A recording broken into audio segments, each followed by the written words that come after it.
पूर्णं मदै पूर्णमदैव रूपम् क्रियास्वरूपं देहस्वरूपम् ब्रह्माण्डरूपमपरं वचनं मदीयम् त्वां देवते विशरणं मम तं प्रपद्ये। हम अपने जीवन में जो जड़ स्वरूप हैं पूर्ण चेतन में युक्त बने और हमारे सारे शरीर के अंग, हमारे सारे शरीर की इंद्रियां और हमारे सारे शरीर के अणु परमाणु अपने आप में विकसित हों, जिससे कि हम केवल एक छोटे से क्षेत्र में ही सीमित नहीं रहे, अपितु अणुतो महीयान शब्द को पूर्णता देते हुए एक अणु से महान बनने की प्रक्रिया की ओर अग्रसर हो सके और जीवन में कुछ ऐसा कर सके जिसके माध्यम से हम अणु के रूप में पैदा होकर के एक महान रूप में अपने जीवन को पूर्णत्व दे सके। ऐसा ही जगत जननी लीला विजयनी माँ जगदम्बा से मैं प्रार्थना करता हूँ, आप सबको आशीर्वाद देता हूँ कि आपके जीवन में पूर्णता।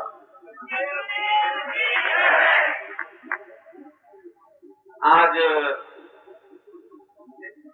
निश्चय ही शंकराचार्य जयंती है और आज से 5,500 वर्ष पहले भी ठीक इसी प्रकार की एक संक्रांति काल, एक संक्रांति वेला उत्पत्ति हुई थी। संक्रांति काल उसको कहा जाता है जब आदमी का मन और मस्तिष्क अंतर्द्वंद में उलझ जाता है,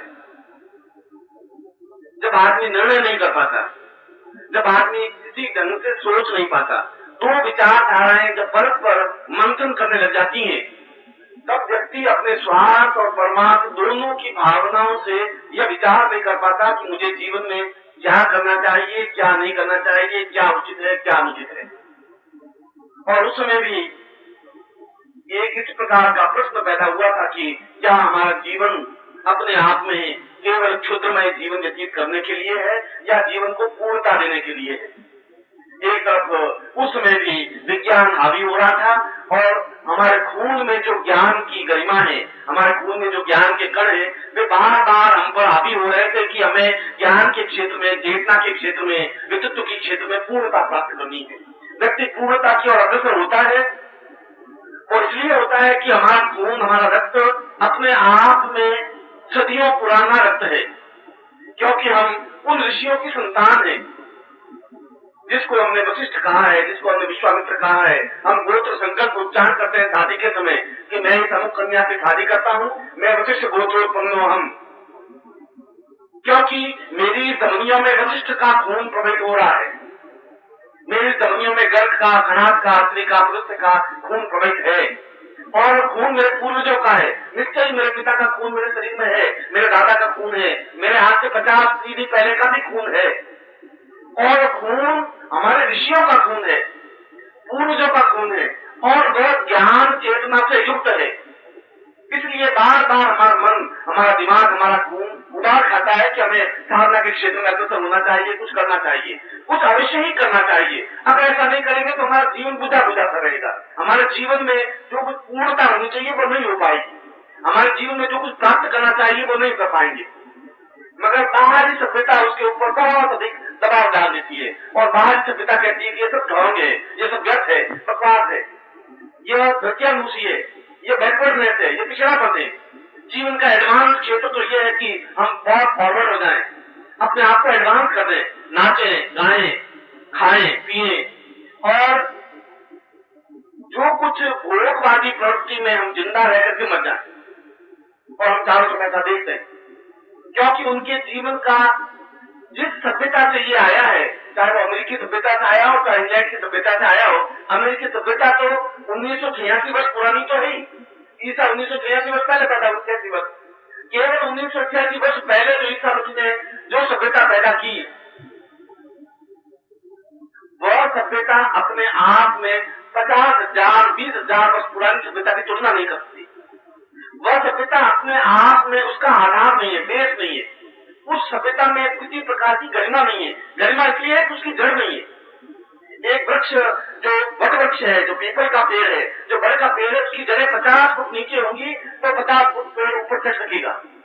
वो छाया दे सकेगा 2,000 लोगों को, 5,000 लोगों को, 500 लोगों को, मगर छोटी सी पेड़ कम से कम 5,000 लोगों को छाया नहीं दे सकती। 2,000 वर्ष पुरानी सभ्यता जो अपनी आंख भी नहीं खोल सकी है, वो हम पर अगर हावी होती है तो वह केवल भोगवादी प्रवृत्ति है। भोगवादी प्रवृत्ति में हम देख चुके हैं साधना में। चारवाक हमारे संसार में ऋषि के रूप में पैदा हो चुका है और उसने कहा है कि भेद करना चाहिए। बसवी भूत से ये शरीर तो भस्म होने के लिए, मर जाने के लिए, शरीर तो खत्म होगा ही। जब शरीर खत्म होना है तो जितना जिंदगी रहे उतनी भोग में जिंदगी व्यतीत हो जाए, ऐसा तो हमारे ऋषि ने कहा है। और भोगवादी प्रवृत्ति को नई सिरे से कोई पैदा नहीं हुई, मगर उस चारवाक केवल एक चारवाक ही पैदा हो सका, उसके चित्र में पैदा हो सके कोई, क्योंकि यह भोगवादी प्रवृत्ति जीवन की नाशवान प्रवृत्ति है। इस भोगवादी प्रवृत्ति में जीवन की पूर्णता नहीं है। अगर इसमें कुछ सार होता तो निश्चित चारवाक के कम से कम 2,000 शिष्य होते, 5,000 शिष्य होते, उसका भाष्य लिखा जाता, उसके ऊपर ग्रंथ लिखे जाते, उसके ऊपर सूत्र लिखे जाते, नहीं लिखे गए। क्योंकि आज भी हम किसी भी भोग में कितने ही लिप्त हो जाए, कितने प्यार कर ले, किसी पराई लड़की के साथ में कुछ भी कर ले, हम कितना ही धन लूट ले, मगर समाज में जब कोई बात उतरते नहीं, नहीं ये नहीं होना चाहिए, ये गलत है, दूसरी लड़की के साथ देखना नहीं चाहिए, क्योंकि हमारे शास्त्र का आधार वो नहीं है, इसलिए हम नहीं कह सकते। भोगवादी जीवन हमारे जीवन का आधार नहीं है, इसलिए चारवाक की परंपरा आगे बढ़ रही थी। और ये जो पश्चिम की सभ्यता है, ये पश्चिम की सभ्यता केवल एक छोटे से जीवन के लिए है। जो जीवन 20 साल से पैदा होता है 45 साल में समाप्त हो जाता है। आपने शायद अमेरिका देखा नहीं होगा पूरी तरह से, इंग्लैंड आपने देखा नहीं होगा, मैंने देखा है। वे 20 साल से 45 साल से भोगवादी प्रवृत्ति में पूर्ण है, मगर 45 साल के व्यक्ति ओल्ड हाउस में पड़े रहते हैं, जिनको ओल्ड हाउस, बुढ़ों का हाउस कहते हैं। बेटे उसको देखने जाते नहीं है, बड़ों को पता नहीं होता कि मेरा ससुर कहाँ पड़ा हुआ है। उनको बहुत दुखी और परेशान व्यतीत होते हैं, और गवर्नमेंट उनको रोटियां देती है, कपड़े देते हैं, पड़े रहते हैं और बच्चों की कामना करते रहते हैं। मैं उन लोगों की बात कर रहा हूँ जो तुम्हारी नजर में सबसे बड़े सभ्य देश है अमेरिका। मैं उन लोगों की बात कर रहा हूँ जो इंग्लैंड और फ्रांस की बात कर रहा हूँ। और वे चिसक करके तड़प करके मर जाते हैं।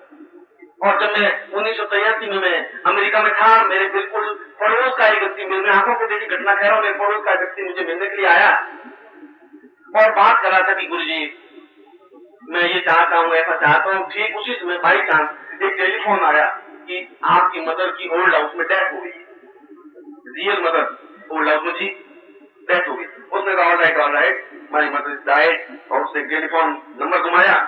वहाँ जनरल डायरेक्टर होते हैं, मृत्यु संस्कार करने वाले डायरेक्टर, वो भी एक वहाँ पर डिपार्टमेंट है। उनको टेलीफोन चाहते पुराने मकान में बुढ़िया मर गई है जो मेरी मदर है, आप उसको ले जा करके हमारे हिंदू धर्म के अनुसार उसको जलाना है, you know I am Hindu, उसको जला करके और आप हमें खान को इन्फॉर्मेशन दे दें और आपका जो भी चार्ज हो बिल भेज देना। और लाइक ऑप्शन की बात कहता हाँ मैं आप बिजनेस की बात कर रहा हूँ। हम तो वो उसकी रियल मदर जिसने उसको जन्म दिया है, जिसने उसको पास पोस के बड़ा किया है, और उसने कोई उसकी घृणा नहीं है, दुश्मनी नहीं है, कोई लड़ाई झगड़ा नहीं है, मगर वे खुद भोगवादी प्रवृत्ति के हैं। उनके जीवन इस बात का एहसास नहीं है कि हम कहाँ करें। वो तो ठीक है और रहेगा तो उसको कौन ले जाकर कंधे पर डाल के कौन जलाएगा, क्या है, ठीक है। वहाँ पे एक मृत संस्कार करने वाले थे, जैसे यहाँ पर दुकानें खुली हुई है, किसी को टेलीफोन कर दीजिए, वो उस बुढ़िया को लेके जाएंगे, जला देंगे, काम को बिल भेज देंगे, $275 या $375 फिर आप उसको एक लिस्ट दे देना, ये हमारे रिलेटिव, उनको इन्फॉर्मेशन दे देना। वो आप लेटर में छाप के उनसे पूछते थे भाई फलाने की माँ मर गई है, भगवान से प्रार्थना करते हैं, शांति हो गई, शांति। ये वह भोगवादी प्रवृत्ति की मैं बात कर रहा हूँ। और ये आपकी जो भोगवादी प्रवृत्ति की तरफ जो बढ़ रहे हैं, उसका अंत कहाँ पर है? वो वहां पर है जिसको मैं आपको उदाहरण दे रहा हूँ।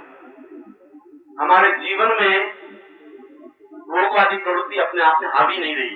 भोग जीवन का एक अंग रहा। धर्म, अर्थ, काम, तीसरे नंबर का प्रति रहा उस साथ में। सबसे पहले धर्म रहा, अर्थ रहा, काम बाद में, उसके बाद मोक्ष की परिणति रही है। और ऐसा हम जीवन में, मैं उस शंकराचार्य के प्रारंभिक श्लोक में उन्होंने कहा कि अणु तो महियान, मैं अणु में पैदा होता हूँ, मैं अणु हूँ, इसको कोई बुरा नहीं। व्यक्ति जब पैदा होता है तब आप उस शंकर भारती के श्लोक के अनुसार प्रत्येक व्यक्ति जब पैदा होता है तो एक कला प्रधान होता है, उसमें एक कला होती है, एक कला तो होगी, उसमें प्राण है, चेतना है, तो एक कला प्रधान है। और वह अपने कार्यों से, प्रयत्नों से, अपने तरीकों से वह आगे बढ़ता है, ज्ञान की चेतना के माध्यम से, भोग के चेतना के माध्यम से नहीं, क्योंकि भोग अपने आप में पशुओं की तरफ ले जाता है। उन पशुओं को ये पता नहीं होता कि हमारी बेटी कौन है, बहन कौन है, माँ कौन है, इस बात का कोई एहसास नहीं होता। वे तो सामने वाली किसी माता को देखते हैं, वो चाहे बहन हो चाहे कोई है, वो अपने आप में भोग्या ही पशु मानते हैं। हमारा जीवन भी वैसा ही हो गया है। वह ये कह रहे हैं शंकर ये नहीं है, हमारे जीवन का उद्देश्य नहीं है, हम तो जीवन में एक कला प्रधान है। और आपको मालूम होना चाहिए कि महावीर स्वामी 8 कला प्रधान थे जब उनका शरीर शांत हुआ। बुद्ध का जब शरीर शांत हुआ 9 कला प्रधान थे। भगवान राम का जब शरीर शांत हुआ 12 कला प्रधान थे। 16 कला प्रधान केवल श्री कृष्ण थे। एक कला से 16 कला तक की परिणति अपने आप में जीवन की अणु से महान तक की यात्रा है। हम अणु कहाँ पर है? एक कला पर। पूर्णता कहाँ पर है? 16 कला पर पहुंचने की क्रिया पूर्णता है। अब हम बीच में कहीं पर भी रुक सकते हैं। भगवान बुद्ध के स्टेज पर रुक सकते हैं, उसके पहले की स्टेज पर रुक सकते हैं, हमारी एक कला लेकर के मर सकते हैं। और इससे पहले यदि हम जीवन में किसी गुरु के साथ में रहे और साधना के क्षेत्र में, मंत्र के क्षेत्र में, अब जीवन की पूर्ण बैकग्राउंड हमारा 16 है। 16 में से 15 तो अंधकार में है हमारे जीवन का, एक कला हमारे पास में है। जो 15 अंधकार पक्ष हमारे ऊपर हावी है, तो हम कहाँ जीवन में उस भगवान के दर्शन कर सकेंगे? कहाँ उस भगवान दर्शन कहाँ से कर सकेंगे? हम जीवन के पार कहाँ से काट सकेंगे? हम जीवन की पूर्णता कहाँ से प्राप्त कर सकेंगे कि हमारा पूरी यात्रा का हमने एक चरण पार किया है। 100 मील में से केवल हमने 5 मील पूरे किए। उस एक कला से आगे बढ़ता हुआ दूसरी कला प्राप्त करे, तीसरी कला प्राप्त करे, चौथी कला प्राप्त करे। कई बार जीवन में मृत्यु को प्राप्त हो जाता है तीसरी कला प्राप्त होते हुए, मगर फिर भी उसके संस्कार बने रहते हैं, वो मृत्यु नहीं है। जब नया जन्म लेता है व्यक्ति, तब भी उसके बैकग्राउंड में 3 कलाएं तो होती है, जब तक उसमें वह एक कला प्रदान होता है, मगर 3 थोड़ा सा वो साधन बढ़ जाए तो जल्दी से सफलता प्राप्त कर लेता है, उस तीसरी स्टेज पर आ जाता है। कई बार ऐसा व्यक्ति 2 साल में प्रयत्न करके उस स्टेज पर आ जाता है, जो व्यक्ति 5 साल के बाद नहीं आ पाता है। मैं आपको बता रहा हूँ साधना का क्षेत्र स्तर क्या है। और व्यक्ति साधना करता हुआ चौथी कला, 5वीं कला, छठी कला, 7वीं कला, एक जन्म में ही पूरी 16 कला प्राप्त कर सकता है, यदि व्यक्तित्व में पूर्ण क्षमता है, यदि व्यक्ति को पूरा गाइडेंस है, यदि व्यक्ति को कोई ऐसा गुरु है जिसको इस बात का मालूम है कि इस व्यक्ति की कला कहाँ तक है, इसका स्टैंडर्ड क्या है। तीसरी क्लास पास है, 5वीं क्लास पास है, ये व्यक्ति मैट्रिक पास है और ये व्यक्ति बीए पास है, दोनों चेहरे को अंतर नहीं आता। अगर मैं मान लो बीए पास करता हूँ तो मेरा चेहरा ऐसा ही, एमए करूंगा तभी चेहरे को अंतर नहीं आएगा, पीएचडी करूंगा तभी चेहरे को अंतर नहीं आएगा। चेहरा और शरीर तो वैसा ही रहेगा, बौद्धिक स्तर में अंतर आ जाएगा। इसलिए एक कला 8 कला में कुछ गैपिंग नहीं आ जाएगा, उसकी साधनात्मक डिफरेंस आ जाएगा, साधनात्मक गैपिंग डिफरेंस आ जाएगा। और वह साधनात्मक गैपिंग डिफरेंस और उस अणु से पूर्ण परमाणु तक पहुंचने की और अणु से पूर्णता तक पहुंचने की, एक कला से 16 कला तक पहुंचने का जो रास्ता है, उस रास्ते को क्रिया योग कहा जाता है। क्रिया योग क्या है मैं आपको समझा देता हूँ। और किसी ग्रंथ में यह समझाया नहीं जाएगा, किसी ग्रंथ में इस ढंग से विवेचन नहीं किया जाएगा क्रिया योग का अर्थ क्या है, क्योंकि हम निष्क्रिय हैं, हम सक्रिय नहीं है। ये जो खाना खा रहे, पी रहे, दौड़ रहे, संतान पैदा कर रहे, ये सक्रियता नहीं है, ये पशुता है। सक्रियता तो एक कला से 16 कला तक की सक्रियता है, वो रास्ता बिल्कुल एक अलग है। उस रास्ते पर बढ़ने की क्रिया और उस रास्ते पर तीव्रता से बढ़ने की क्रिया को क्रिया योग कहते हैं। हम कैसे उस रास्ते पर बढ़े। और मैंने ये कहा कि हम सक्रिय नहीं है, निष्क्रिय है। और निष्क्रिय इसलिए कि हमारा पूरा शरीर जो कुछ हमारे पास है, ये पूरे शरीर का वैज्ञानिकों के अनुसार शास्त्रों के अनुसार, और यदि आप साइंटिफिक दृष्टि से देखें तो साइंटिफिक दृष्टि में साइंस टुडे एक पत्रिका निकलती है, इंग्लिश में भी निकलती है, हिंदी में भी निकलती है। इंडिया टुडे मैं साइंस टुडे की बात कर रहा हूं। और अमेरिका में एक सर्वेक्षण करने के बाद वहां के डॉक्टरों की टीम ने यह निर्णय लिया कि व्यक्ति के पूरे शरीर में से केवल 10% शरीर ही क्रियाशील है, 90% शरीर मृत है, जिसका यूज नहीं कर पा रहा है व्यक्ति। उसको ज्ञान नहीं है कि 90% शरीर का क्या यूज है, इसका तरीका क्या है, इसको हम कैसे उपयोग में लें। और मैं भी आपको बता रहा हूं कि हम अपना आज का जो शरीर है, इस शरीर में से 10% शरीर का तो आप उपयोग कर रहे हैं, 90% शरीर का उपयोग आप कर ही नहीं रहे, क्योंकि आपको ज्ञान नहीं है। जब ज्ञान नहीं है तो उपयोग नहीं कर सकते। जब मुझे ज्ञान नहीं है इस पंखे को कैसा चलाएगा, इस पंखा खड़ा रहेगा, मुझे बटन दबाने का ज्ञान नहीं है, बटन नहीं चलेगा, पंखा नहीं चलेगा। हमारे शरीर में एक सहस्रार ग्रंथि है। ग्रंथि का मतलब है मांसपिंड, ग्रंथि का मतलब है नाड़ियों का एक गुच्छा। और मैं यहाँ पे हाथ खाती तो यहाँ पे भी नाड़ियों का गुच्छा, ये नाड़ियां देखिए, यदि मैं यहाँ देखूं ये नाड़ियों, ये सभी मांसपिंड है। और मांसपिंडों पर हमारा कोई कंट्रोल है नहीं। मैं ये कह रहा हूं कि आपका कान, आपका कान है, आप कान को एक्टिव कर नहीं सकते, कान को हिला के दिखाइए, आप नहीं हिला सकते। क्यों नहीं हिला सकते? आपका खुद का कान, आप क्यों नहीं हिला पा रहे? क्योंकि वो मांसपिंड अपने आप में निष्क्रिय है, आप उसका यूज नहीं कर पा रहे। उसके अंदर का जो गुजर है उसका भी यूज हो रहा है, कान का यूज नहीं हो रहा है, नाक का यूज नहीं हो रहा है, उसकी घ्राण शक्ति का यूज हो रहा है। नाक को आप हिलाने पड़ते, शरीर का आप कंट्रोल में क्यों नहीं हिलाते हो? उंगलियां हिलाते हो, नाक क्यों नहीं हिला देते हो, कान क्यों नहीं हिला देते हो, सीना क्यों नहीं हिला देते हो? क्या है? आप नहीं हिला सकते क्योंकि शरीर आपके कंट्रोल में है ही नहीं पूरा। ये तो बाहरी आवरण है। पूरे शंकराचार्य के इसी श्लोक में अणु से महियान के क्षेत्र की यात्रा करते हुए उसने बताया कि जीवन और जीवन के मूल क्षेत्र पूर्ण रूप से 108 इंद्रियां हैं शरीर की। 108 उपन्यास है, मन का मेघमाला में 108 मन के हैं। 108 मन के क्यों रखे थे? 160 रखने से क्या जरूरत थी? 105 रखने थे, आखिर तो गिनती तो 100 की करने की, फिर 8 बताए रखे, इसलिए कि इस माला के माध्यम से हमें ज्ञात हो सके कि हम साधना के क्षेत्र में बढ़ रहे हैं। और साधना क्षेत्र में कहाँ बढ़ना है कि हमें 108 उपनिषदों का निचोड़ मेरे हाथ में रखना है, घुमाते रहना है। इसलिए है 108 मन की, एक मन का घुमाते हैं तो एक उपनिषद, कुल 108 उपनिषद है। और हमारे शरीर की कुल ग्रंथियां भी 108 है। और 108 ग्रंथियों में से आपने और मैंने और दुनिया भर के लोगों ने तो कहा है कि 5 ज्ञानेंद्रिया है भैया, 5 कर्मेंद्रिया है। बस तो आपको मालूम है, कर्मेंद्रियों में हाथ है, पैर है, आंखें हैं, नाक है, कान है, बस लो ये 5 कर्मेंद्रिया मैं मान रहा हूँ। 5 ज्ञानेंद्रिया है, सूंघना है, देखना है, स्पर्श करना है, अनुभव करना है, 5 ज्ञानेंद्रिया है। मगर वो शंकराचार्य और उससे पहले पुलस्त्य ये कह रहे हैं कि 108 ग्रंथियां हैं। 108 में से अगर 10 इंद्रियों का तुम्हें ज्ञान है तो उसके बाद 98 इंद्रियां कहाँ चली गई? उन 98 इंद्रियों का आपको ज्ञान नहीं। जो ज्ञान है वो मैं बता दें, हाथ का ज्ञान है, आप हाथ हिला देते हैं, पांव का ज्ञान है, पांव हिला देते हैं, 5 कर्मेंद्रियों का ज्ञान है, 5 ज्ञानेंद्रियों का ज्ञान है, आपको ज्ञान है, मैं मानू आपको ज्ञान है। मगर मैंने आपको पहले बताया कि केवल 10% ज्ञान है, 98 इंद्रियों के बारे में आपको जानकारी नहीं है। जब जानकारी नहीं है तो आप उसका उपयोग कर नहीं सकते, जब उपयोग नहीं कर सकते तो पैदा होते हैं, मर जाते हैं। अब आपको ये मालूम नहीं कि मुझे पैदा तो मैं हो गया, पहुंचना कहाँ पर है तो ज्ञात नहीं है।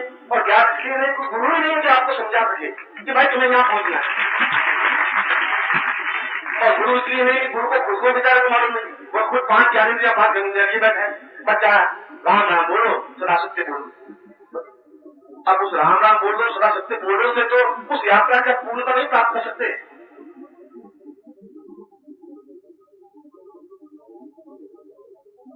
उस सहस्रा, और सहस्रा का मतलब है सहस्र माने 1000। उस 1000 नाड़ियों से मिलकर के जो गुच्छा बना है वह सहस्रार है। जहाँ 1000 अगर आपने चित्र देखा हो तो ऊपर एक मधुमक्खियों का छत्ते की तरह, जैसे मधुमक्खियों का छत्ता हो,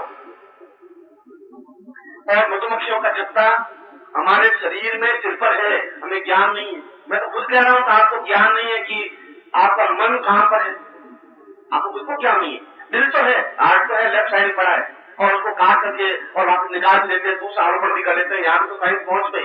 पर मेरा मन कहता है कि गर्मी बहुत है, आज मेरा मन कह रहा है कि मैं थोड़ा बगीचे घूम के आऊं। दिल नहीं कह रहा है, दिल तो दूसरी चीज होगी। हृदय का काम धड़कना है, शरीर को जिंदा रखना है। मन का काम है कि ये मुझे अच्छा लगता है, मेरा मन इससे बात करने को हो रहा है। और मैं पूछ रहा हूँ डॉक्टरों को, ये मन कहाँ पर पूरे शरीर में निकाल के दिखाइए तो सही। उंगली तो बता देते हैं, भाव बता देते, मन कहाँ है? उनका नो मन मन तो नहीं। फिर मन नहीं, फिर मन क्या कर रहा है कि ये मुझे पसंद है और ये नापसंद है, ये क्यों हो रहा है? इसलिए कि उनको खुद को ही ज्ञान नहीं मन कहाँ पर है। उनको खुद को ही ज्ञान नहीं है कि ये शरीर के ऊपरी भाग में ये जो सहस्त्र छत्तों की तरह जो बना हुआ है, यह सहस्त्र क्या चीज है। और हमारे उन पूर्वजों में एक लोहार का बेटा आसानी से लोहे की कील बना देता है। मुझे लोहे की कील बनाने कहे तो मैं कच्चा करूंगा, या तो उंगली काट लूंगा या पैर कुछ दूंगा, लोहे की कील मुझसे नहीं बन सकती। लोहार बना देगा, 5 साल का 7 साल का बच्चा बना देगा। सुनार के बेटे को चोरी करने का सिखाया, सोने में से कैसे तांबा मिला है वो मिला देगा, नहीं मिला सकता। अब जिसको जो ज्ञान है, उस समय उन पूर्वजों को ज्ञान था, उस सहस्रा जागरण था, इसलिए उनको बेटों को भी ज्ञान था, क्योंकि ये ऑटोमेटिक क्रिया थी। इसलिए उस समय एक ऋषि पैदा हुआ, उसका बेटा भी ऋषि बना, उसका बेटा भी ऋषि बना, और उन ऋषियों को हमने त्रिकालज्ञ कहा, त्रिकालदर्शी कहा, तीनों लोगों को देखने के लिए कहा। और त्रिलोक क्या? काल, कालो एवं निर्वदान विपुलात लक्ष्मी। काल का मतलब है जो क्षय नहीं हो सके वह काल है, जिसको समाप्त कर ही नहीं सकते। एक पूरे समय की आवृत्ति में यहाँ से देख रहा हूँ, थे उस दीवार तक देख लेता हूँ। इस दीवार तक इसलिए देख लेता हूँ कि इसके बीच में कोई ऑब्स्टिकल नहीं है, बाधा नहीं है, अड़चन नहीं है, इसलिए मेरी दृष्टि वहां तक पहुंच रही है और मैं आसानी से देख लेता हूँ। इसलिए देख लेता हूँ कि इस बीच में जो अवरोध नहीं है, तो काल का भी कोई अवरोध नहीं होता।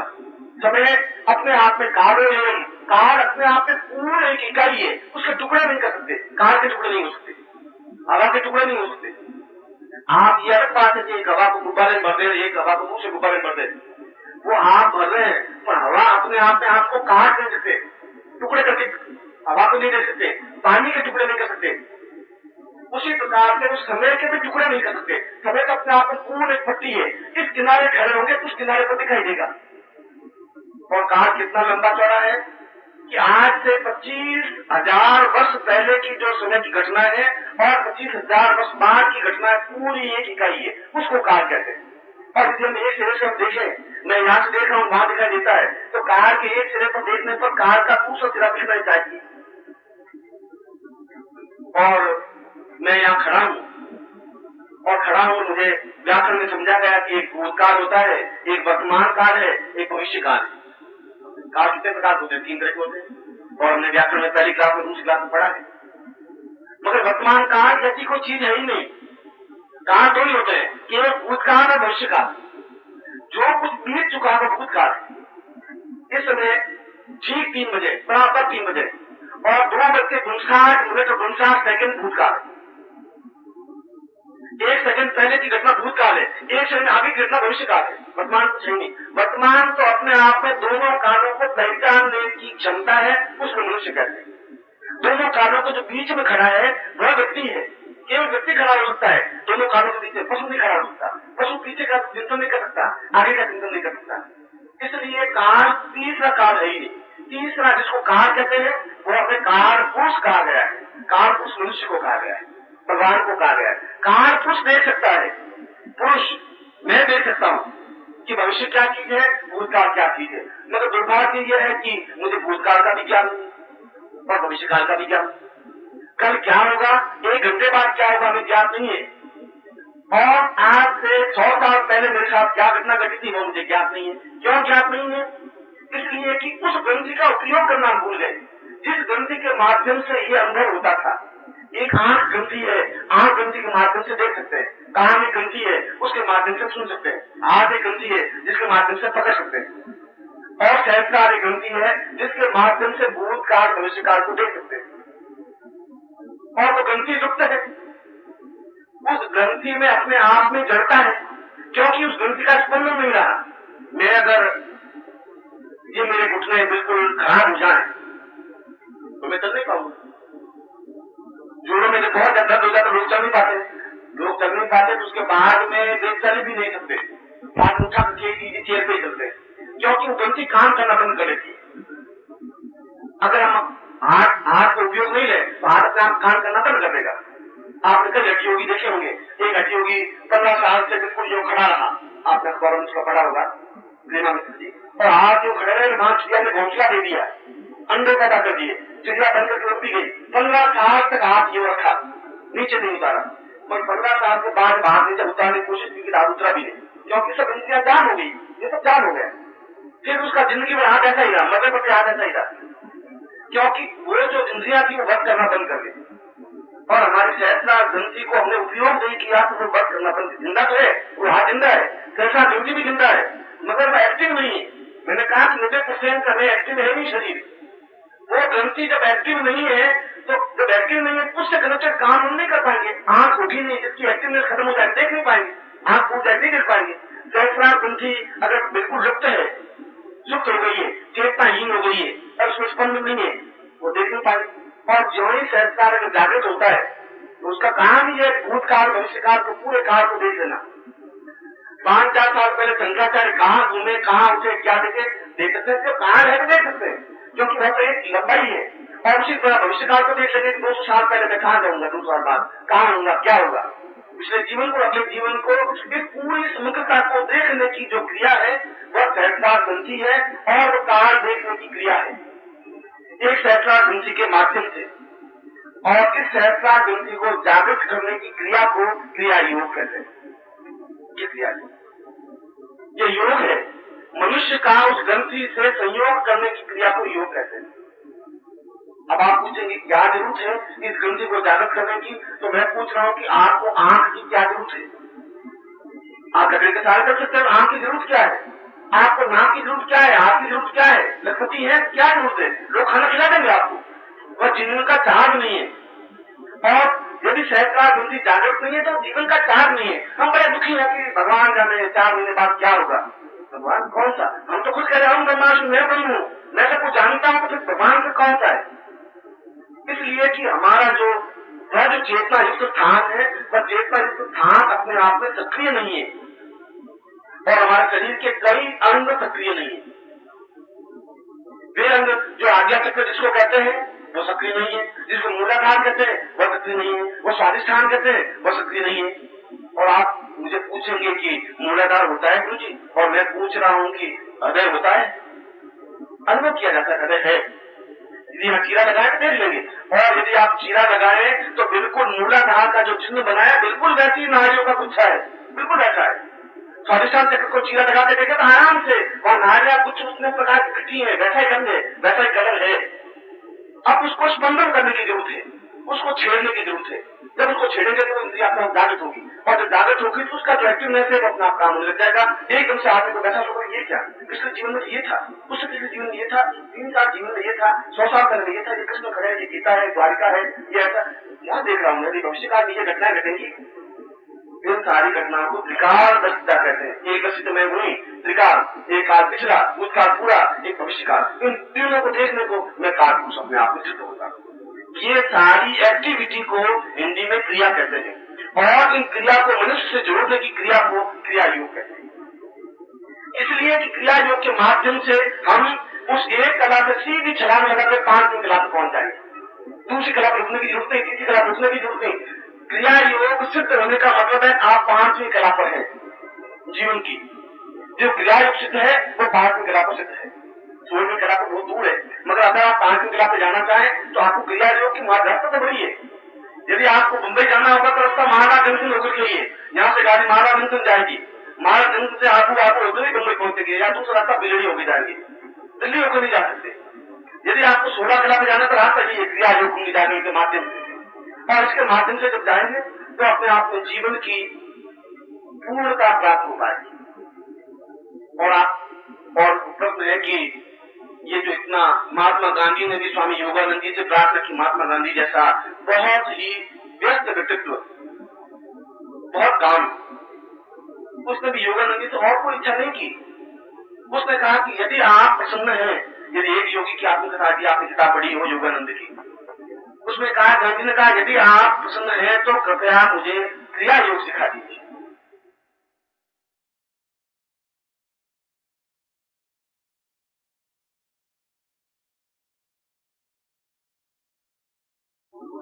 महात्मा गांधी ने भी इच्छा केवल यही की, वशिष्ठ ने भी इच्छा यही की अपने गुरु से, ब्रह्मा से, कि यदि आप प्रसन्न हैं तो मुझे क्रिया योग समझा दीजिए।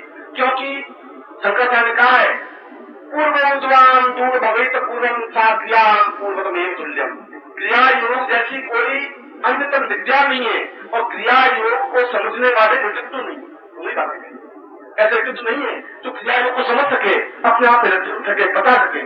और क्रिया योग को सुनने वाला तो व्यक्ति हो सकता है, तो क्रिया योग पर बोलने वाले व्यक्ति को पूरे 108 उपनिषदों को मंथन करके, निचोड़ करके उसके रस को जो निकालते हैं उसको क्रिया योग कहते हैं। वो बोल सकता है, क्रिया योग को वो बोलता है, बोलने की क्षमता वो पैदा कर सकता है जो पूरे 108 उपनिषदों को पढ़े, मनन करे। मैं उस क्रिया योग के बारे में, उस क्रिया योग के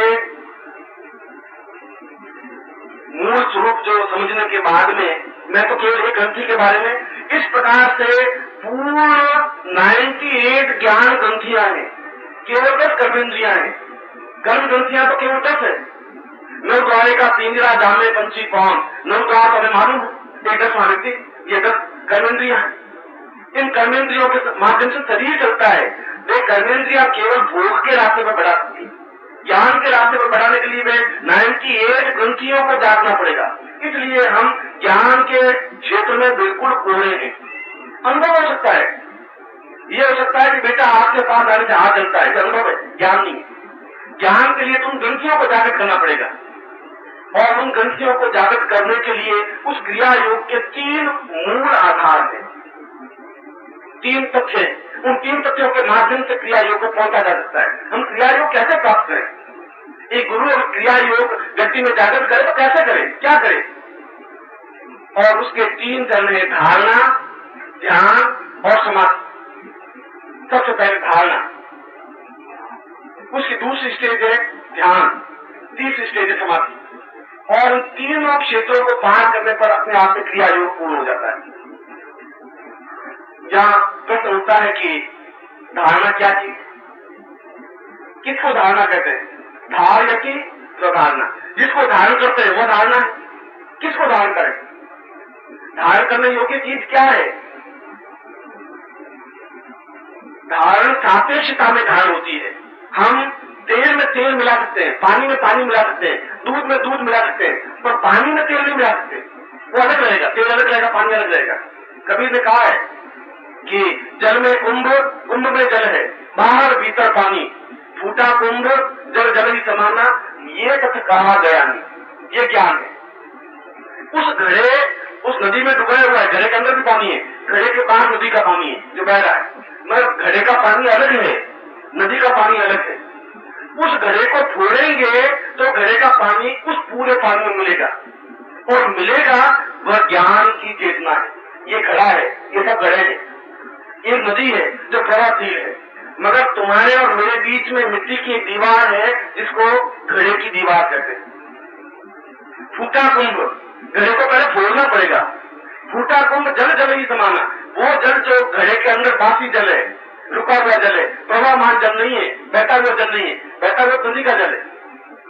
अब घड़ा अंदर तो है, उस घड़े के पानी की इच्छा भी हो रही कि इस नदी में मिल जाऊं, मगर बीच में एक रेखा है, बीच में एक पूरा एक पर्दा है, उस पर्दे को माया कहते हैं। और माया है पत्नी, ये पुत्र, ये बंधु, ये बांधव, ये धन, ये आराम, ये माया।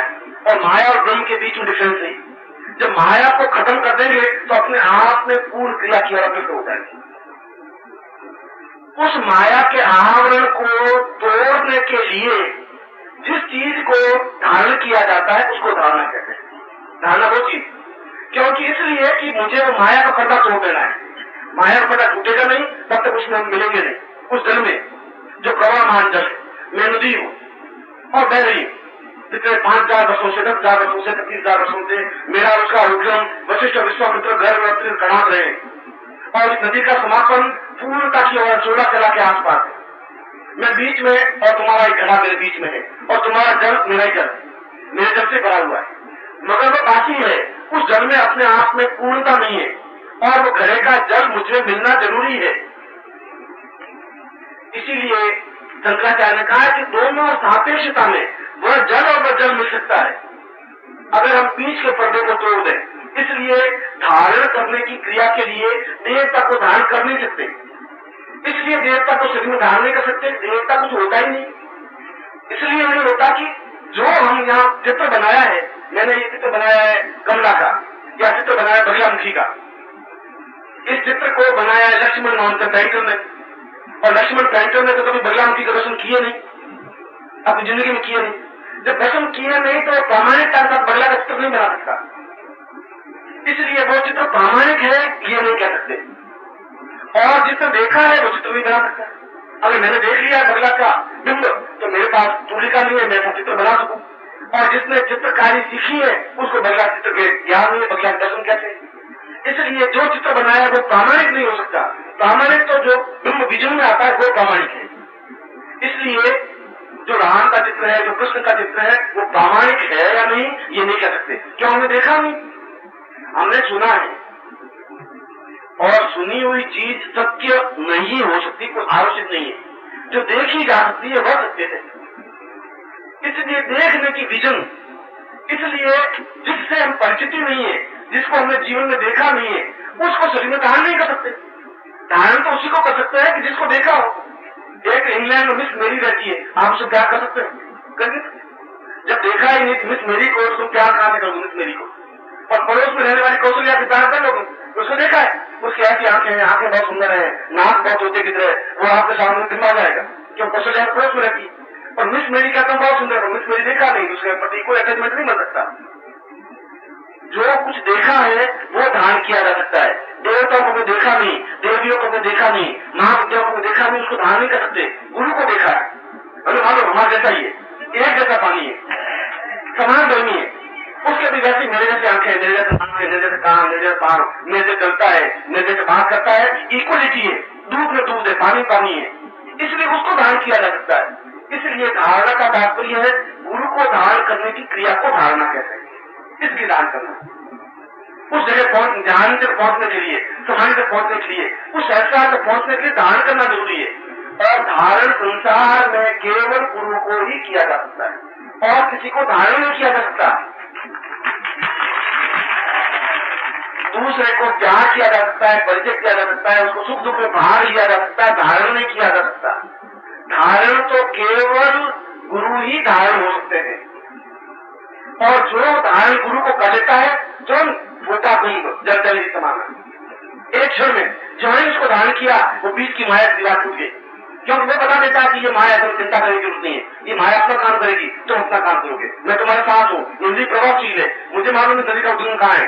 अब तुम उस उद्गम के एक धारा बन गए हो, तुम भी उसी जगह के हो, और कहाँ पहुंचना मैं तुम्हारे साथ हूँ, अब चिंता मत करो, क्योंकि उसको धारण कर लिया हमने। धारण करते ही पूर्ण गुरु के उस पूरे प्रवाह साफ हो गए, वो आपको पूरी इस बात को समझा सकता है। इस माया को रखते हुए भी, माया के बीच में रहते हुए भी कोई घबराने की जरूरत नहीं। वो किनारा तुझे मालूम है, तो नदी का एक भाग बन गया है, उस किनारे को भी मैं जानता हूँ, उस किनारे को भी जानता हूँ, तुम्हें बीच में बहना है, न उस किनारे में टकराना है, न उस किनारे से टकराना है, रहना बीच में। मैं तुझे मालूम है कैसे बह सकता, मैं तुझे बता दूंगा, क्योंकि मैं बहती हुई आई हूँ। मैं पिछले 25 जहां वर्षों में बहता हुआ यहाँ आया हूँ, मुझे मालूम है कि उस किनारे से टकरा गया होगा तो मैं टूट गया। बहने का प्रवाह मुझे मालूम है, मगर वो क्षमता, वो ज्ञान, वो चिंतन तब आ सकता है जब उसको धारण किया जाता है। और उस गुरु को धारण करने पर, और गुरु को धारण कहाँ करें? शरीर में। आखिर कोई तो बात होनी चाहिए, आँख की उठली में तो कर नहीं सकते, दिल में कर नहीं सकते, पैर में कर नहीं सकते, पेट में कर नहीं सकते। वह अपने आप में गुरु को धारण करने का केवल एकमात्र स्थान है, जिसको हमारे ऋषियों ने तीसरा नेत्र कहा है। त्रिनेत्र, दोनों भावों के मध्य में भगवान शिव का चित्र देखेंगे तो पूरा चित्र बना हुआ है तीसरे नेत्र का, जिसको सिक्स्थ सेंस कहते हैं, जो छठी इंद्रिय है उसको कहते हैं, जिसको तीसरा नेत्र कहते हैं। उन दोनों कर्मेंद्रियों के बीच में, दोनों भौतिक आंखों के बीच में जो स्थान है, उस स्थान पर गुरु को धारण करने की क्रिया को धारणा कहते हैं। ये क्रिया योग का पहला चिंतन है, पहला चरण है। केवल गुरु को धारण कर सकते हैं, और गुरु को धारण किया जाता है गुरु के प्रति अटैचमेंट करके। तो नदी का जो घड़े का जल है वह फोर्स करे, नदी तो फोर्स कर ही नहीं है, घड़े का जल भी उसमें फोर्स करे और उस बीच की दीवार को तोड़ दे। अब नहीं टूटे तुम्हारा 25 वर्ष तक भी, नहीं टूटे 500 वर्ष तक भी, गड़ा पड़ा है पड़ा रहेगा, अगली जिंदगी में फिर गड़ा रहेगा, अगली जिंदगी में पड़ा रहेगा। तुम एक कला प्रदान हो, एक कला प्रदान हो। इसलिए इस एक कला से ठीक सीधी स्वर्ण कला तक पूरी छलांग लगाने के लिए यह जरूरी है सबसे पहला कि पूरा शरीर चैतन्य बने, क्रिया युग में बने, चैतन्य बने, एक्टिव बने। उस एक्टिव बनने की पहली सीढ़ी, पहली शर्त, पहला कार्य धारण करना है। और वह धारण उसको करना है जो गुरु हो सकता है, जो सही अर्थों में गुरु है, जो तुम्हें डांट सकता है, जो तुम्हें पुचकार दे सकता है, जो तुम्हें गाली दे सकता है, वो तुम्हें क्रोध से लात मार सकता है पर दूसरे से लात मारने नहीं देगा, उसको गुरु कहते हैं। मैं तुम्हें डांट सकता हूं, तुम्हें भला बुरा भी कह सकता हूं, दूसरा तुम्हारे सामने कुछ खड़ा होगा, मैं उसके हाथ में उछलूंगा, उसको खड़ा नहीं देगा।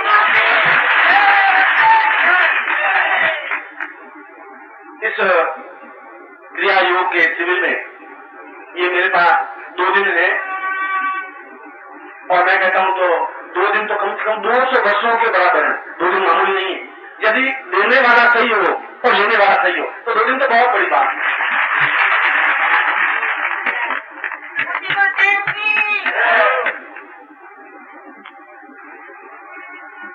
आज मेरा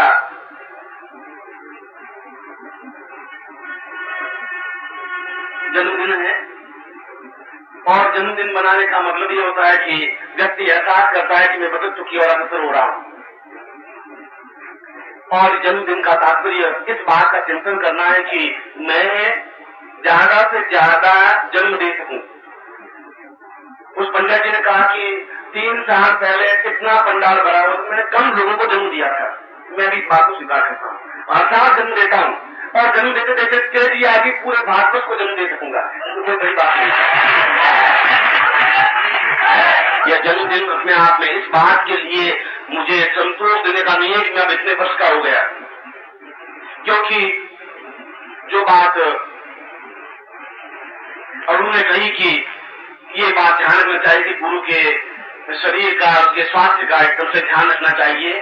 और मैंने बातचीत के प्रसंग में कहा था कि ये जरूर मुझसे अगर त्रुटि हुई है तो त्रुटि हुई है, क्योंकि वैज्ञानिकों ने और साइंटिस्टों ने बहुत मेहनत और मंथन करने के बाद में ये निश्चय किया कि एक व्यक्ति पूर्ण एक्टिवनेस सही ढंग से 8 घंटे काम कर सकता है। 8 घंटे से ज्यादा काम कर नहीं सकता। एक शरीर की एक लिमिट है, इसलिए गवर्नमेंट ने 8 घंटे की नौकरी रखी है और 8 घंटे तक काम करेगा तो वो 56 साल तक बूढ़ा नहीं होगा, उसके बाद वो बूढ़ा हो जाएगा। 8 घंटे की अपेक्षा 22 घंटे काम किया तो इस समय उस घंटों के हिसाब से मैं लगाऊं तो 180 साल का मैं हो सकता हूं इसमें। अब 180 साल का व्यक्ति तो कैसा होगा आप कल्पना कर सकते हैं। उसमें तकलीफ भी होगी, बेचैनी भी होगी, समस्याएं भी होगी। तब एक शरीर को हम 22 घंटे जोतेंगे, जरूर उसको बराबर काम करते ही रहेंगे। ये जो जनरेटर है जिसको 4 घंटे चलाने के बाद बाबा को लग जाता है, एकदम बंद करना पड़ता है, आधे घंटे रेस्ट देनी पड़ती है, बैठूं थी, फिर इलेक्ट्रिक देना, फिर आधा घंटा रेस्ट करने के बाद फिर इलेक्ट्रिक दे सकता है। यहाँ पर शरीर को 22 घंटे जोतते ही रहे, एक जो करता रहे। अब ऐसी स्थिति में एक क्षण ऐसा आता है जो शरीर खुद खड़ा हो जाता है सामने विद्रोह करने के लिए। ये क्या है, ये तो तरीका है क्या? मैं यहाँ पे तुम्हारी बात मान जाए, मुझे ये बात नहीं है। इसमें तो कोई दो राय नहीं कि जीवन के अंतिम क्षण तक ये शरीर मेरे सामने विद्रोह तो कर ही नहीं सकता, ये तो गारंटी है। न नृत्य कर सकता है, न कोई पंडित, न कोई विद्वान, न कोई योगी, और शरीर नहीं है।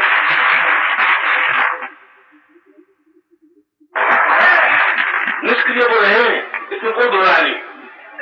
मगर मैं निष्क्रिय बने रहना, मैं खुद निष्क्रिय नहीं हूं तो उसको निष्क्रिय नहीं रख सकता। और मैं फिर एक बात कहता हूं कि आने वाली पीढ़ियां, मेरी लाइन आप वापिस याद रखें, इस लाइन को मैं वापिस दोहरा रहा हूं। आने वाली पीढ़ियां आपके कहने पर विश्वास नहीं करेगी कि आप कभी मुकेश्वरानंद के साथ रहे हैं, इसे भरोसा नहीं करेंगे। मैं आप लोगों का बहुत आशीर्वाद आप लोगों को दे रहा हूं कि मेरे इस छोटे से जन्म दिवस के अवसर पर, मगर वो जन्मदिवस मेरे शरीर का बड़ी छोटा है, मगर गुरुत्व की दृष्टि से अपने आप में एक महान पुण्यदायक दिवस है। इसलिए कि वह उस एक कला से 16वीं कला तक धक्का देने के लिए व्यक्तित्व है। उस व्यक्तित्व का स्पर्श करने की जरूरत है। उस व्यक्तित्व के दिवस के बीच में अपने आप को समायोजित करने की जरूरत है। ये जरूरी नहीं है कि हम उसके साथ 2 मिनट रहे, 2 घंटे रहे या 2 वर्ष रहे। ये कि हम उसके साथ रहे, ये बहुत बड़ा चिंतन है, ये मामूली चिंतन नहीं है। महात्मा गांधी के साथ मैं 5 मिनट रहा, अपने आप में मेरी पूंजी में मेरी धरोहर है कि मैं 5 मिनट उनसे बातचीत की, मैंने उनको ये ज्ञान दिया, ये क्रिया योग के माध्यम से चिंतन दिया, ये धारणा ज्ञान समाधि की क्रिया सिखाई, क्योंकि ये पूंजी है। और ये पूंजी है कि मैं नेशनल सर्विस के साथ रहा, 2 मिनट रहा, 2 साल रहा, 2 महीने रहा, मैं उनसे सीखा तो गढ़ा तो आपका है, उस गढ़े को बीच में फोड़ने की क्रिया में आप कहें कि गुरु जी कुछ ये गढ़े का जल बाकी है, मैं खुद कह रहा हूँ बाकी है तुम्हारा गढ़, इस नदी में मिलने की जरूरत है, मैं भी प्रवाह दे रहा हूँ, प्रवाह तुम्हें भी देना पड़ेगा। आप सब लोगों का मैं आज के दिवस पर मैं अपनी तरफ से और अपने पूरे परिवार की तरफ से आपका अभिनंदन कर रहा हूँ, स्वागत। मैं एक गुरुत्व की दृष्टि से, एक गुरु की दृष्टि से वास्तव में ही मैं सौभाग्यशाली हूं, इसलिए कि मैं अपने आप में सैकड़ों हजारों रूप में बिखरा हुआ हूं। इस शरीर का इतना मूल नहीं है। जो शरीर मेरे सामने है ये सब मेरे हाथ है, पांव है, कान है, आंख है, नाक है, शरीर की दिल है, हृदय की धड़कनें है, चिंतन है, ये सब मेरे सामने बैठा हुआ है। इस पूरे को मिला करके जो पिंड बनाया जाता है उसको निखिलेश्वरानंद कहते हैं। ये निखिलेश्वरानंद। और जब तक ये सारा पिंड स्वस्थ है तब तक वो शरीर अस्वस्थ हो ही नहीं सकता, और जब तक ये पिंड सक्रिय है वो निष्क्रिय हो नहीं सकता।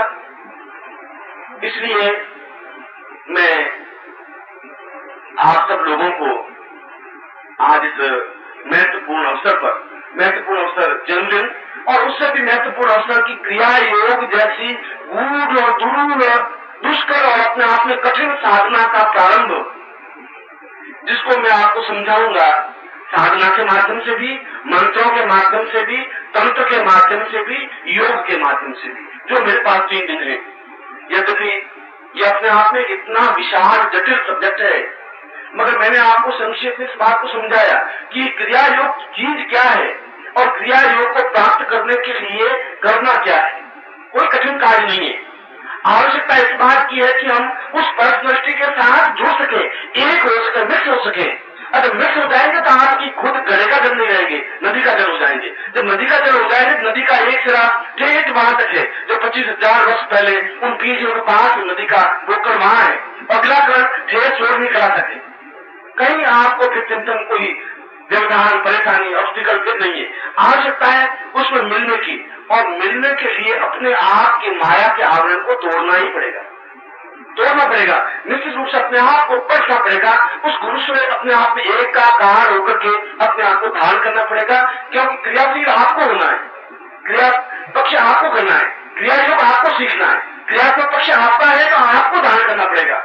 मैं जबरदस्ती आपके उस 30 मीटर में धारण नहीं हो सकता, आपको खुद को उस बात के लिए बढ़ना पड़ेगा। समुद्र अपनी जगह है, बंबई के पास नहीं है। नदी खुद एक गंगोत्री के पास पैदा होकर के दौड़ती हुई नदी जाकर मिलती है, समुद्र जाकर नहीं मिलता। उस नदी को जाकर मिलना है, आपको जाकर के गुरु के साथ मिलना है, उसमें एकाकार होना है, उसको अपने हृदय में, उसके चिंतन में, अपने विचार में धारण करना है। और आपका और मेरा ये जो संबंध एक पिता पुत्र का संबंध है, एक गुरु शिष्य का संबंध है, एक हृदय और एक शरीर का संबंध है। और ये सब धड़कने जो मेरे सामने है, मैं हृदय से, चिंतन से आपको अपने हृदय की धड़कन एहसास करता हूँ। मैं तो कई बार कह चुका हूँ कि अगर डॉक्टर यहाँ सिरिंज डाल करके देख ले, इसमें से जो खून निकलेगा, इन सबके शरीर में से खून निकाल देख ले, एक ही नंबर का खून है, अंदर है ही कहाँ से होगा अंतर? आप मेरे अंतर है, तू है नहीं, दूसरा है नहीं, तो दूसरा खून, दूसरा रक्त, दूसरा चिंतन, दूसरा विचार, डिफरेंस आएगा कहां से? है ही नहीं, हो भी नहीं सकता, संभव ही नहीं। और ऐसा प्रभाव देने वाला आपको नहीं मिल सकता, ऐसा प्रभाव देने वाला शिष्य भी नहीं मिल सकता। मैं इस महत्वपूर्ण दिवस पर शंकराचार्य विश्वर, जो उस समय संक्रांति काल आज भी वैसा ही है। उसको बेचारे को बहुत परिश्रम करना पड़ा था, शायद उससे भी कई गुना ज्यादा मुझे परिश्रम करना पड़ रहा है। उसको इतना दुख, इतना टेंशन, इतना तनाव उसको नहीं भोगना पड़ा था जितना मुझे भोगना पड़ रहा है। उसके सामने भी एक सिद्धार्थ का एक रास्ता था, एक मार्गदर्शन था। उसको भी काम सौंपा गया था शंकराचार्य को, एक ऐसा कार्य आज भी सौंपा गया है। उसको भी इस प्रकार के शिष्यों को तैयार करना पड़ा था, मुझे भी इस प्रकार के शिष्यों को तैयार करना पड़ रहा है। और मैं आपको एक पिता के नाते अधिकार है, पिता के नाते मुझे अधिकार है अपने पुत्रों को आज्ञा देने का, रिक्वेस्ट करने का नहीं, प्रार्थना करने का नहीं, चिंतन करने का नहीं, क्योंकि मुझे आपको कमा करके मांगने की मुझे आकांक्षा नहीं है। इसकी जरूरत नहीं है कि आप मुझे कुछ दें, मगर मेरा अधिकार है। मैंने आपको कहा कि मैं आपको डांट सकता हूँ, बना बुरा कह सकता हूँ, डांट नहीं दे सकता, दूसरों को आपके सामने ताप नहीं दे सकता। इतनी हिम्मत में वज्र की तरह आपके बीच में खड़ा कोई आपको नुकसान नहीं कर सकता। और आपको पूर्ण क्रियात्मक होने के बीच में कोई प्रकृति, कोई माया रोक नहीं सकती, क्योंकि मैं आपके साथ हूँ, हर क्षण आपके साथ हूँ।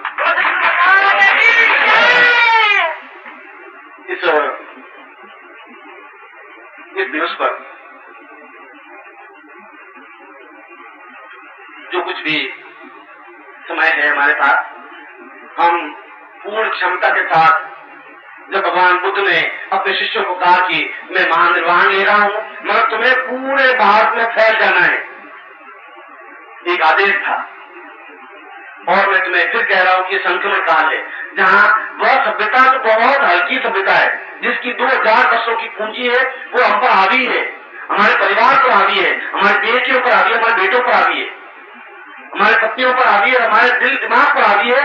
उसको धोना पड़ेगा, और धोने के लिए इसमें फैलना पड़ेगा, पूरे भारतवर्ष में फैलना पड़ेगा, और चुनौती के साथ खड़ा होना पड़ेगा उस सभ्यता के सामने, जो तुम्हें ये कहते हैं मंत्र क्या होता है, तंत्र क्या होता है, योग क्या होता है, दर्शन क्या होता है, उनके बीच में तंत्र होकर के खड़ा होना पड़ेगा कि मैं हूं, मैं जवाब देने के लिए सक्षम हूं। इतनी क्षमता आप में होनी चाहिए, और ये क्षमता आप में है, क्योंकि उनको यदि आप जवाब नहीं दे सकेंगे तो वो आप पे हावी होंगे। और कायरता के साथ जिंदा रहना कुत्ते की जिंदगी से ज्यादा घटिया नहीं हो सकता। कायरता के साथ जिंदा नहीं रहना है, जिंदा रहना दमखम के साथ, चुनौती के साथ, आप में अंगारे ला करके जिंदा रहना है। और वो आप में, आपकी आंखों में अंगारे हैं, आपकी आंखों में चेतना है, आपकी आंखों में क्रियता है, क्योंकि निश्चय ही एक गुरु के रूप में मैं निश्चय ही आपके साथ में हूं, इसमें कुछ चिंतन की बात नहीं। मैं आज फिर आभार तो व्यक्त करूंगा नहीं, और आभार व्यक्त करना उचित भी नहीं है। गुरु के नाते आशीर्वाद जरूर देता हूं कि आप फले फूले, आप सुखी हो, आप स्वस्थ हो, और सबसे बड़ी बात कि आप इस शिविर में जो भाग लिया है, और जो शिविर के साधक हैं, मैं आसान को फिर एक प्रवचन दूंगा उस क्रिया योग के बारे में, जो महत्वपूर्ण चीज, जो महत्वपूर्ण पदार्थ उनको दूंगा, जिसके माध्यम से क्रिया योग चेतना युक्त बन सके। उसमें जरूर आप में से कुछ लोग जन्म दिवस के अवसर पर आए हैं, और कुछ लोग साधना शिविर में भाग लेने के लिए आए हैं। जो साधना शिविर में भाग लेने के लिए आए हैं, उनके प्रति मेरा उत्तरदायित्व है, मेरा कर्तव्य, मेरा धर्म है कि मैं उनको उन अदभ्य तत्वों को दे सकूं, जिसके माध्यम से वे जल सके, स्फोट की हो सके, पूरे सारे शरीर की इंद्रियां और पूरे 108 उनकी ज्ञान इंद्रियां जागृत हो सके। वो जागृत हो सकता है ज्ञान के माध्यम से, वो जागृत हो सकती है विचारों के माध्यम से, वो जागृत हो सकती है विशिष्ट पदार्थों के माध्यम से। और मैं वो विशिष्ट पदार्थ आपको निश्चय ही प्रदान करूंगा इन चीजों के भीतर, जिसके माध्यम से आप खुद, मैंने तो केवल एक ग्रंथि के बारे में बताया है, बहुत हल्की थी। ग्रंथियां तो 108 है, और 108 ग्रंथियों से क्या क्या प्राप्त हो सकता है, उसको तो एहसास किया जा सकता है, चिंतन किया जा सकता है। आप सभी, अब आपको यहाँ से, क्योंकि गर्मी है, बहुत ज्यादा गर्मी है, चारों तरफ की राजस्थान है, मगर इससे भी ज्यादा गर्मी सोने को दी जाती है। अगर मुकुट बनना है, बहुत आंच उसके अंदर डाल दिया जाता है। मैं आपको उस विशिष्ट आंच तक पहुंचाने के लिए अभ्यास करवा रहा हूँ, कोई घबराने की जरूरत नहीं है। शायद इससे ज्यादा गर्मी, इससे ज्यादा तेज, इससे ज्यादा जलन आपको सहन करनी पड़ेगी। उस तेज, उस आंच, उस गर्मी को, उस दुख को, उस एहसास को मैंने झेला है, एहसास किया है इस समाज में, देश में, और तिल तिल करके उस आंच को सहन करते हुए यहाँ पर बैठा हूँ, और चुनौती के रूप में कहने की सामर्थ्य रखता हूँ। योगियों के सम्मेलन में भी, सन्यासियों के सम्मेलन में भी, हिंदुत्व के सम्मेलन में भी, किसी भी सम्मेलन में, क्योंकि अपने आप में किसी पूरे उपनिषदों का सार संघर्ष सहन करके बोलने की क्षमता है, कहने की क्षमता है, चुनौती को स्वीकार करने की क्षमता है, चुनौती देने की क्षमता है। माता जी आपके बीच में हैं और हम सभी साधक बीच में हैं। मैंने आपका समय आज कुछ ज्यादा लिया, मुझे तो 1-2 मिनट ही बोलना चाहिए था। आज तो आपको बहुत ज्यादा बोलना चाहिए था। जो कुछ कहना है वो आपको कहना चाहिए था। आपने ये नहीं किया, आपने हमारे लिए ये नहीं किया, हमने 200 रुपए किराया खर्च किया है, क्या किया, क्या हुआ, गर्मी बिठा दिया, आपने कर क्या दिया, हम कोई ऐसा नहीं है, हम भी बहुत बड़े आदमी हैं, मैं जानता हूँ आप बहुत बड़े आदमी हैं, इस बात को मैं स्वीकार करता हूँ। फिर भी ये आपका खुद का घर है, गर्मी है तो आपकी, गर्मी है तो आपकी, अच्छाई है तो आपकी, बुराई मेरी करते है नहीं। मुझे आपने बिठा दे, मैं यहाँ बैठ गया हूँ, आप मुझे और दूसरे बड़ौदा बिठा देंगे, वहां बैठ जाऊंगा, मुंबई बिठा देंगे, वहां बैठ जाऊंगा। मेरा तो कोई एक घर तो है ही नहीं। पूरा जहाँ संसार जिसका घर है, पूरा ब्रह्मांड जिसका घर है, उसको इस बात की चिंता भी नहीं है। इसको 50 फुट लंबे चौड़े मकान को मैं मकान कहता नहीं। पूरा ब्रह्मांड जिसका मकान है, उसको यहाँ पर कैद कर देना आपकी सामर्थ्य है कि मुझे कैद कर दिया है। मैं तो सन्यासी जीवन में पूरे ब्रह्मांड विचरण करता था आराम से, न कहीं रुकावट थी, न कोई तकलीफ थी, न कोई परेशानी थी। अब सोच रहा हूँ कि क्या हुआ, उन्नति हुई या प्रवृत्ति हुई। ये पूरे 110 फुट के मकान में कैद रख दिया। बैठो गुरु जी, जैसा भी जीवन है, जैसा भी चिंतन है, मैं इसके बाद में आप पूरी क्षमता के साथ, मैंने आपको एक संगीत दिया है धारणा करने के लिए। मैं आपको 3 दिन जो शिविर में भाग ले रहे हैं, जो नाम है, उनको मैं निर्मल के शाम को बहुत अच्छे पदार्थ दूंगा और उसकी विशेष प्रयोग कराऊंगा। हो सकता है रात को 11 बजे कराना पड़े, हो सकता है सुबह में आपको 4 बजे उठाऊं, हो सकता है कल मैं दिन को प्रयोग कराऊं, हो सकता है कल रात को 1 बजे प्रयोग कराऊं, मगर 3 दिनों का पूरा लाभ आपको दूंगा ही, आपको लेना चाहिए।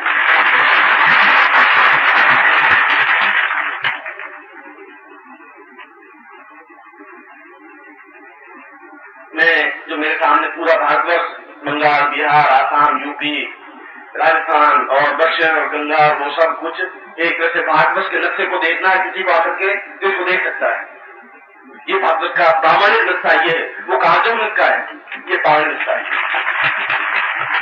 और मैं आप लोगों को हृदय से आशीर्वाद दे रहा हूँ, पूरी क्षमता के साथ, अपने तपस्या के अंशों के साथ आपने आकर के जो कुछ मुझे सम्मान दिया, जो कुछ मुझे गौरव दिया, जो कुछ मुझे आपने महत्व दिया, मैं उसके लिए आपको अपनी पत्नी की तरफ से भी और अपने परिवार की तरफ से और मेरे सारे सन्यासी शिक्षकों और गृह शिक्षकों की तरफ से भी आपको हार्दिक आशीर्वाद दे रहा हूँ। आपके जीवन में पूर्णता हो, आपके जीवन में सफलता हो।